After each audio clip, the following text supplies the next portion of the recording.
Audible's AI plans, Amazon and Netflix ads, and Meta's opt-out. This is MacVoices. This edition of MacVoices is supported by Insta360 and their new Insta360 X5 flagship camera. Visit store.insta360.com and use the promo code MacVoices to get a free invisible 114cm selfie stick worth $24.99 with a standard package purchase. Limit first 30 standard package purchases only. Our next one I think will generate either a lot of conversation or no conversation. I'm not quite sure which, but Audible is now making available AI tools to create more audio books quick. And basically, they will be able to choose from over 100 AI-generated voices in English, Spanish, Italian, and French to create an audiobook. So how does everybody feel about this? Because I have an example I'll bring up later, but for right now, I want to know, is this another example of AI taking jobs, or is this creating an accessibility situation for people to experience books maybe that have visual challenges that would probably never have received an audiobook version without something like this? I think it depends on how good of a job it does. I mean, if you look on Audible, people, review the narration just as much as the book itself. And, I've definitely not purchased a book because, people said, oh, this narrator's no good. So, I'm sure people are going to review these too. So if it's not good, then, nobody's forcing anybody to buy these things. So, Brian? Well, I had a clarifying question. I was trying to find it in the article and I couldn't see it. And my question was, what are some of the options if you're a publisher, you're an author rather, and you're trying to have this book available either in a standard format or an audio format from Amazon and Audible? What pricing differences might there be? Would this be something that would be automatically included if you can get them to publish it, or would it be like an add-on price, or those types of things? Because I think in that it leads me, if it's a ability for maybe an author who otherwise wouldn't be able to find for a decent price somebody to read that audiobook, it could potentially get it in the hands of a lot more people and maybe increase their how much money they're making. That'd just be my thought on it. Yeah, they don't give any prices in this particular article. Maybe they're not even established yet. So, although it does say are able to choose from a quickly growing and improving selection of more than 100 AI-generated voices. So that would lead one to believe that it's available now. So, Britt, you're up next. One, you need to label it really clearly. But I'm somebody who has been using audio, like robot-y audio things to listen to research articles, textbooks for years and years. And if this gives people an option to listen to something who otherwise might not be able to afford to pay somebody, it's inferior. It's completely inferior. It will be inferior for a while, maybe not forever, but label it really carefully, but it gives so many more options. Apologize for the crying. It gives so many more options to listen to different types of things. I do not want to listen to a robot read fiction ever, but that's not what I've ever used robot voices for. They were to listen to things I otherwise would not be able to listen to. And they're better than they were when I was in grad school and doing this all the time. But yeah, you get so many more options. It's not going to be as good. You need to label it really clearly. You can't charge as much. Those types of things. But there's a lot of publishers that just can't afford to pay a voiceover person, or don't have the time to do it themselves, or would not be good at doing it themselves. It's often a different skill set to write a book than to read a book. And so there's a possibility for so many more things to be open. That said, I now use Apple Books whenever I have the chance instead of Audible. But I like it as a possibility that opens up things that you otherwise wouldn't have access to. Marty? Yeah, my thoughts parallel what Britt was saying. I have students and have had students with visual impairments, and they're listening to screen readers on their iPhones, and it really is very robotic and very junky. But it gets them access to material that would be more difficult for them to have access to anyways. And they're actually listening to it at a much higher speed rate than what I would listen to it as an Audible book. So the idea that this is available to them, and not that they shouldn't get good quality, but that it's available to them with larger possibilities and larger sources, I think is a positive. Okay. Mark? Yeah, I would say I think that this is something that, the technology will get better and will better imitate or emulate or harmonize with human speech patterns. It's just a matter of training the models to do it. I know a successful serial entrepreneur, worth probably 1 billion times of all of us put together, and he's working with a startup that is trying to do exactly this. It's trying to inject sort of emotional inflections in speech, and I think they're trying to, from vague descriptions, trying to both understand emotionally inflicted speech as well as to be able to generate emotionally inflected speech. So I think the ability of narration to become less robotic and more natural, I think that's just a matter of time and evolution. Maybe they need 500 GPUs to do it, to train it, but I think it's something that's going to come. Well, it's been now a couple months, and I honestly have forgotten, but there was a company that that was demonstrating something really impressive, because I think we talked about it on the show, because my sister and I had a conversation with it one night, and it was a little weird, but the voice part, I mean, you felt like, you're talking to some less than focused, in this case, female individual, and it was the AI, but the voice was amazing. We're seeing, and let's not forget Google's Notebook, where they were creating this fake podcast for a little while, two people having a conversation, and the inflections there were really good. So I feel like, even with or without this being a dedicated thing, it's becoming part of the LLMs real quick. And it's just a matter of time. But Brittany, you put in our private chat something that I was going to bring up, and that is an app called Voice Stream Reader that I know I've listened to fiction and nonfiction with it. And is it as good as a human because of the inflections? Absolutely not.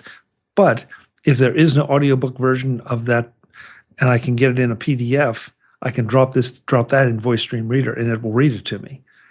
And so it's not the best experience, but it also is certainly not the worst.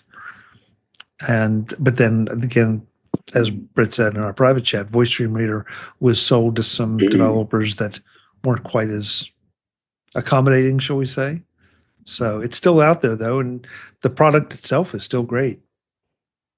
I still have it. I'm not going to pay their subscription for how often I use it. So yeah. Well, and just think about what the text to speech we have on the Mac with the voices that are there. I mean, it's not necessarily super convenient to use, but you can use it. Well, I mean, there are settings that you can turn on to make it easier to only, read the highlighted text, right click on it on the computer. Those are options I usually have turned on for, oh, look at this ridiculously long text. I do not want to read it. And that's a really easy thing that you can do anywhere. Things that I'll actually import to Voice Dream Reader are things like I said, the new policy changes that I need to read for the board that I'm on, that I'm never going to sit and look at that with my eyeballs. It's not going to happen. Yeah. Eric, you're quiet through this. Any thoughts? Lots of thoughts, not organized. Okay. It's I like the improvements that are coming up for material that there is no other way to get access to it. I like that. It still worries me that there are cases where a company might go for this over paying voice talent to record something. And I have a true love of certain narrators, and I really don't want to lose that. 100%, Eric. Okay, so I'll aim at both of you and anybody else who wants to get involved. But how good is good enough? Given that you are probably, and I don't know about you, maybe you're different, but if I listen to an audiobook, it's not like a movie or a TV show that I'm going to go back and rewatch. I usually listen to it once and I'm done, or at least for a long time. I'm not saying I'll never go back and listen to a book again, but it's not something that I do frequently. So how good is good enough? Well, evidently, I'll re-listen to an audiobook a lot more often than you. Really? Okay. So I have a couple favorites that I use specifically for long trips because they're interesting enough and entertaining enough to keep you awake when you would just fall asleep on the road. So a good audiobook will save my life. Ooh, I like that.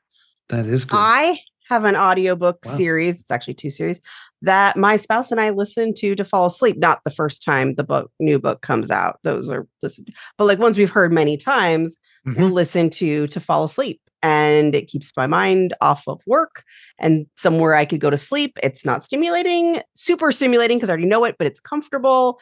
And I don't think that would happen with an AI generated one. It just wouldn't feel the same. I do that too. No. Yeah. You do what, Joe? I listen to Sherlock Holmes to fall asleep because I have read or now heard. I've read the whole series probably 30 times in my life. And now, like over the last 6 or 7 years, I've listened to it like 3 or 4 times. So it's enough to keep my mind engaged enough to, not go racing off into things that keep me awake. But I don't, I don't, if I listen to something like a book that I want to listen to or a podcast, then I don't want to fall asleep because I want to listen to it. Right.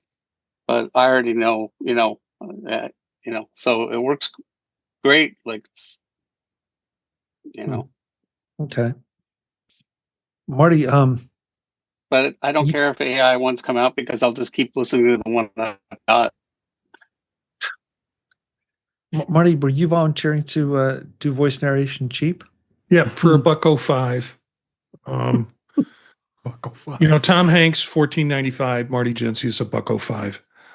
There are certain things like and what Jim said about Sherlock Holmes. I cannot listen to Hercule Poirot and Agatha Christie, particularly Hercule Poirot, not read by David Suchet, or at least Hugh Fraser, who was on the series with David Suchet. I couldn't imagine it being read by an AI. Okay. Marty? All right, Marty. Mark? Yeah, I think I agree with maybe Eric and Marty that voice quality matters a tremendous amount. Forget anything AI generated. Even even people in podcasts. There's some podcasts that I would love to listen to, but I just can't stand the quality of the voice. It's the voice or their pacing. Sometimes it's just, people have just absolutely crappy audio quality, but that's not as common as it was, say, 5 or 10 years ago. It's just sometimes, I couldn't imagine listening to this voice at all.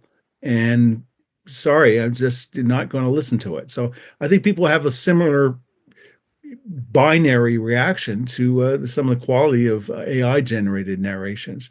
Maybe the difference is with AI, you might be able to have a menu of options where you could have it changed, and try to get into some sort of voice palette, that is more to your liking.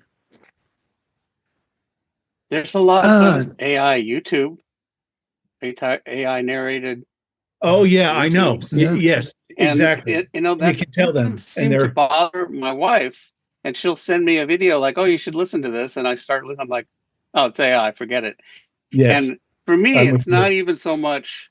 It's not even so much the not listening to it, but the voice or whatever, because some of them are pretty good, but I can tell that they're AI, and my feeling is like, hey, if you didn't even put enough that you could put a voice actor into it, I don't want to hear what you have to say.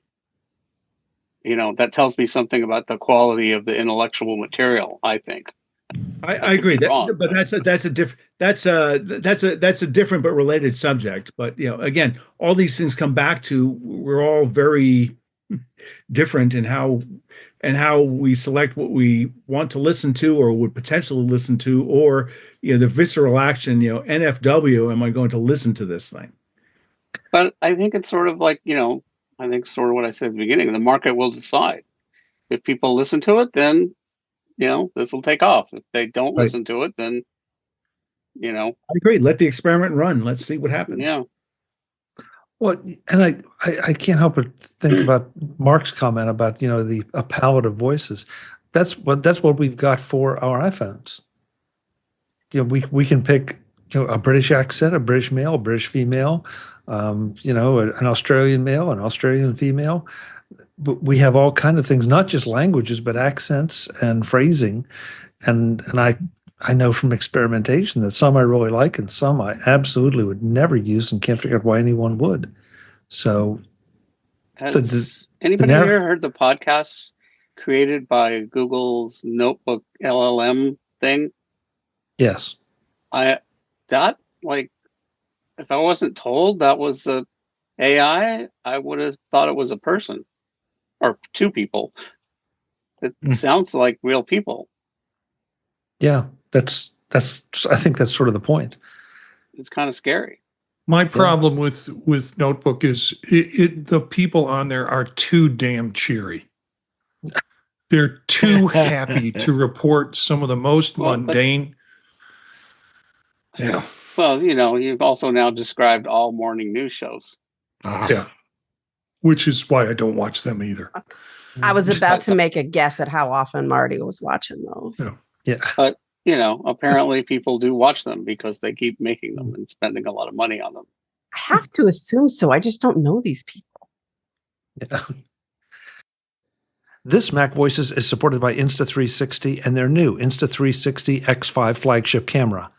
Visit store.insta360.com and use the promo code MacVoices to get a free invisible 114 centimeter selfie stick worth $24.99 with a standard package purchase. Limit first 30 standard package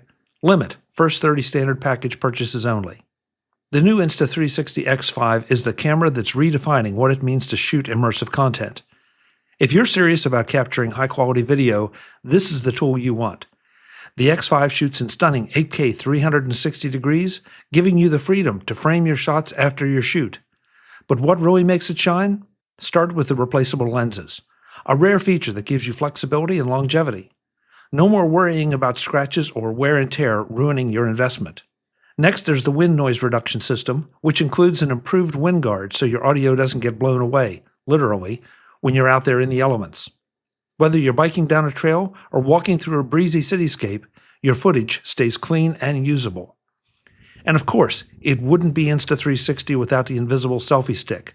Mount it, shoot it, and watch it disappear from the footage like magic. The result? Floating drone-like shots without ever leaving the ground, you or the camera.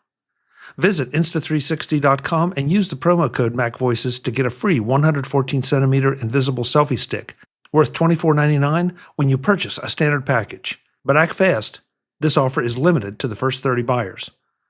Level up your video. Shoot smarter with Insta360 X5. Thanks to Insta360 for supporting MacVoices.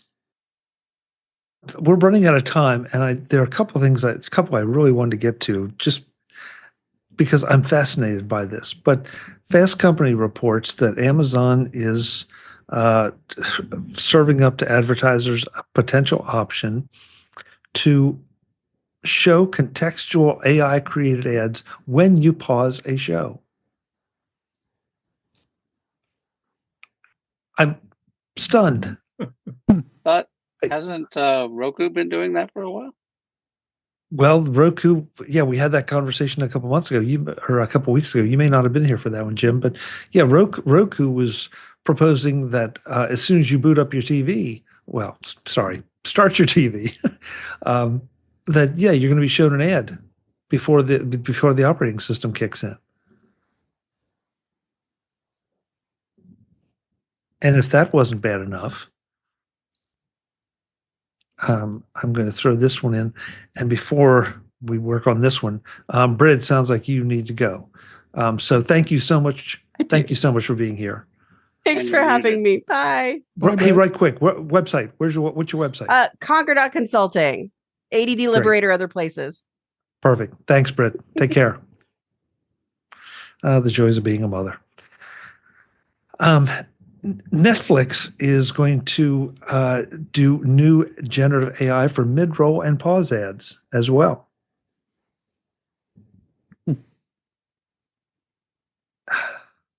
Do you see the headline at the top of my background? Yeah. Yeah. I was inspired to get that because of these a bunch of these stories. Well, for the folks just that are listening and not watching, or haven't looked up the URL, but it has a picture of Wednesday, season 2, with Wendy's, Bookings.com, and Cheetos logos underneath. Oh, and the headline on my banner is "You either die a hero or you live long enough to see yourself become the villain." And I think that in Fonzie, I think Netflix is about to jump the shark and become the villain. Gary Vaynerchuk had a statement that I think is just so true. Marketers ruin everything. And I always thought that was a little harsh, but the farther along we go with this kind of thing, it's true. It's just like they can't stand to see a blank space or pause anywhere that they aren't filling with ads. Will this affect? Sorry, Marty, go ahead. Yeah, and it just makes me seriously think the amount of money I'm spending regularly on streaming services versus just wait for it to come out as media and purchase the media, and then I don't have to deal with all the disruptions that potentially can occur if I stop it or pause it or do whatever I'm going to do with it. They're really, and I guess you could say people see Amazon Prime Video as a free service in the sense of they pay for the Prime and you get this. So, are they damaging the brand? It doesn't matter. I'm getting pretty tired of streaming services breaking up my experience, and it's almost like I'll just buy the media and watch it when I want to watch it.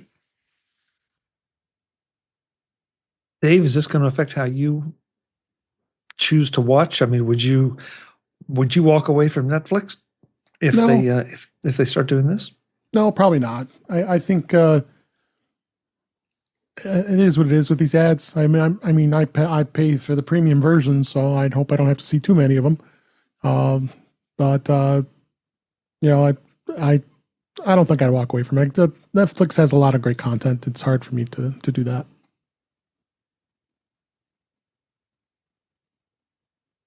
Brian, would this change your habits at all, or would you think twice about it?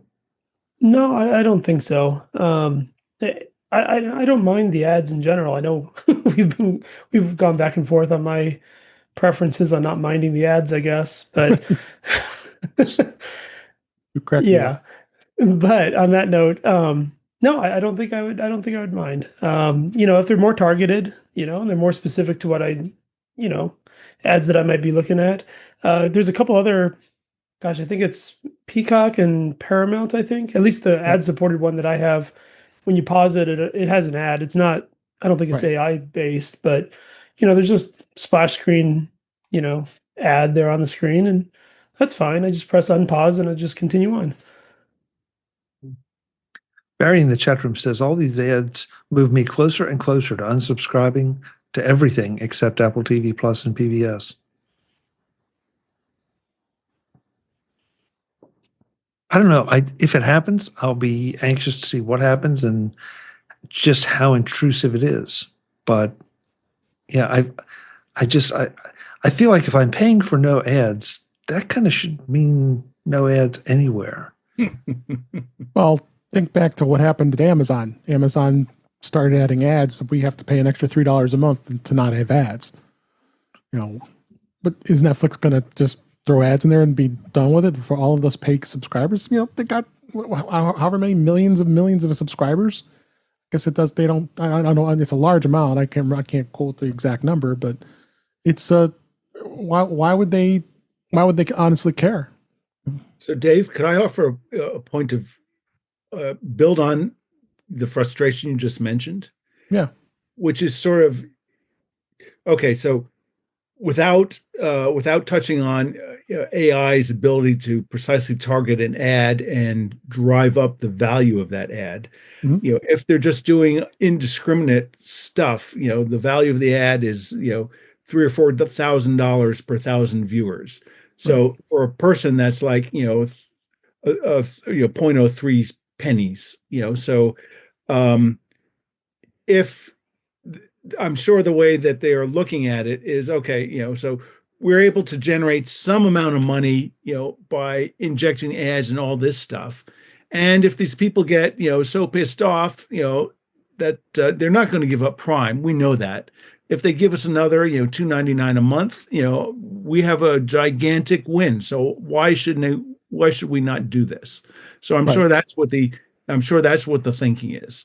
Mm-hmm. And I mean, we've had discussions here before about some of the YouTube premium packages of it's worth it if you watch a lot of YouTube to not have to see the ads. So unfortunately, this is an ongoing debate, and as there are more and more spaces in which to inject advertising, it's going to become more and more and more of a nuisance. So sadly, you need to make a trade-off. Am I so pissed off I don't want to watch this service? Will I tolerate it and I go take a leak every time an ad comes in, or will I pay an additional delta to get rid of all of them? And unfortunately, that's the decision that we're all being forced to ultimately make. And factor into that the variable of just how much are you paying? How much are you paying and how many times are you interrupted? We got to get out of here. But just a few other things here, more under the headings of public service. I believe it was just last week or the week before at worst. We talked about SoundCloud and how they had revised their AI policy, and now they've revised it yet again after a big backlash from users. And so I just threw the links in. They'll be in the show notes. Check it out if you are a SoundCloud creator that they've had to back off because they got burned. This other one, Mark, I believe you were the one that brought this one. And I just, again, under the heading of public service announcement, Meta is making users who opted out of AI training opt out again. So you want to pay attention to this. If you did opt out, Meta is requiring you to opt out again. Otherwise, your data could be in there for trading purposes. If you don't want it, it's apparently very difficult to get out. So just be aware of those two. It's just the stuff that Meta and Facebook do are just unbelievable. Are you really sure? You're really, really, really, really sure you don't want us to use your data? Yeah. So let's go around the room, find out where folks can be found when they're not here, and then we'll disappear. And Mark, I want to start with you this time. Where can folks connect with you? And thank you for being here and contributing to a terrific show. Thank you, Chuck. Thanks to you and everyone else. I enjoyed the discussion tonight. I always look forward to these invitations. It's easy. At Mark Fuccio, MarkFuccio on Twitter, formerly known as Twitter, now sometimes known as Zitter, or same name at LinkedIn. And great. I hope to be here next week. And then after that, for a couple of weeks, we're going to be on vacation and, on a cruise ship. So depending on Wi-Fi, may or may not, be able to attend. Probably be able to attend through the chat room, but may not have enough bandwidth, for a Zoom call. But that's all TBD. We'll see what happens. But okay, send us pictures if you can't make it. Okay.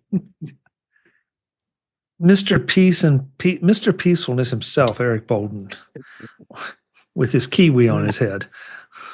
And that is, as Jeff Gammett would say, that is not a euphemism. Eric, where can folks find you? I can be found on Mastodon at EA.Bolden at techhub.social, or Mondays.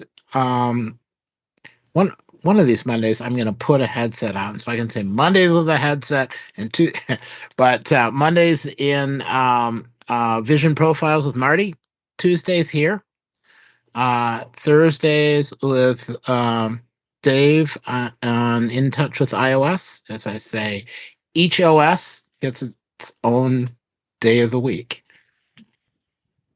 Very nice. Thank you so much, Eric. Before we go, I have to tell you, I can't read it from where I am. What does your T-shirt say? Whose? Yours. I really have to stop wearing shirts when I don't know. Only righteous fights. Oh, okay. I have no idea. It was comfortable. It fit. It was a darker color. Pulls it out of the closet. Marty Gensius, you don't have a T-shirt with anything written on it, so I can't. Oh, yes, I do. Oh, uh-oh, shirt's coming off. New shirt's going on. Chuck, you needed to be more accurate, say you're not wearing a T-shirt with something written on it. Yes, you're right. I don't have it in the room, but it's one that says, so Pope Leo is a Sox fan. It's better that he's a Sox fan than he's a Cardinal. Wow. I wore that, I don't know, last night or the night before on the show. Where can you find me when I'm not here? That seems like a existential question. Maybe I don't exist when I'm not here. But you can try Gensius, Jencius, at mastodon.social or bluesky.com. And Monday nights with Eric on Vision Profiles, 9 p.m. Eastern, we stream live and get the show out shortly thereafter. Tuesdays here with you, Chuck, and the group. It's always great. Wednesdays, I'm in a bunch of other projects, including one with my son called Gear Up and Go.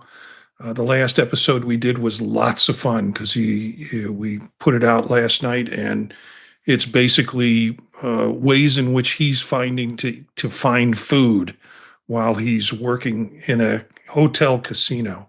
Well, he's living in a hotel casino, but he's working outside of the casino. Thepodtalk.net, Dave on Thursday nights with In Touch with iOS.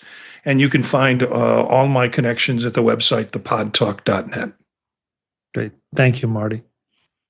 If Marty falls in the forest, does he make a sound? Yeah, Yeah. but I can't say that without you bleeping it out. That's what I was thinking. Okay, moving on. Jim Ray, thank you so much for being here. Where can folks find you?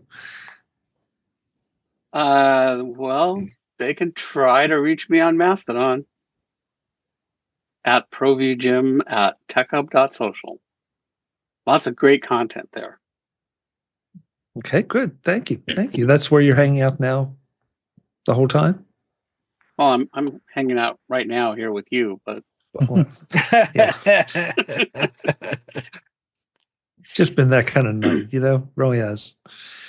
Brian Flanagan Arthurs, thank you for being here. Thank you for being our resident sports app expert. Where can folks connect with you? Let's see. When I'm not here on Tuesday nights or maybe watching ads on my streaming services, you can please do reach out to me on my website, brian8944.com. Great. Thanks so much, Brian. Appreciate it. Thank you. Last but absolutely not least, the man with the new logo in the bottom corner, Dave Ginsburg. Dave, thank you for being here. Where can folks find you? Thanks for having me. You can't read my shirt, but you can find me at In Touch with iOS, intouchwithios.com, YouTube channel, youtube.com/intouchwithios. Here on Tuesday nights, and it was great to be on the Vision Profiles this week, and we had a lot of fun. Hope to do more of that, as well as Mac Show on the British Tech Network most Fridays, and Mastodon, Blue Sky, Dave G65. Thank you, Dave. That's great. Thanks to the chat room. It's been all over the place. They were commenting on some of the stories we were talking about. They also were developing a MacVoices live drinking game, which I don't know. Maybe that's why they stopped commenting. We'll just have to see. I'm Chuck Joyner. This is MacVoices Live, Tuesday nights, 8 p.m. Eastern on YouTube at youtube.com/MacVoicesTV. We try to lend a little bit of sanity to the world of tech every Tuesday night and usually fail, but we have a good time. Until next week, and as always, thanks for watching. Visit MacVoices.com for show notes and to connect with Chuck on social media. Get involved in our Facebook group or like our Facebook page, and get more out of your Apple tech with MacVoices Magazine, free on Flipboard and on the web. And if you find value in it all, consider supporting us through either our Patreon campaign at patreon.com/MacVoices, or by making a one-time donation via the PayPal link on our front page and in the show notes of each episode. You will join these fine people who help bring you MacVoices.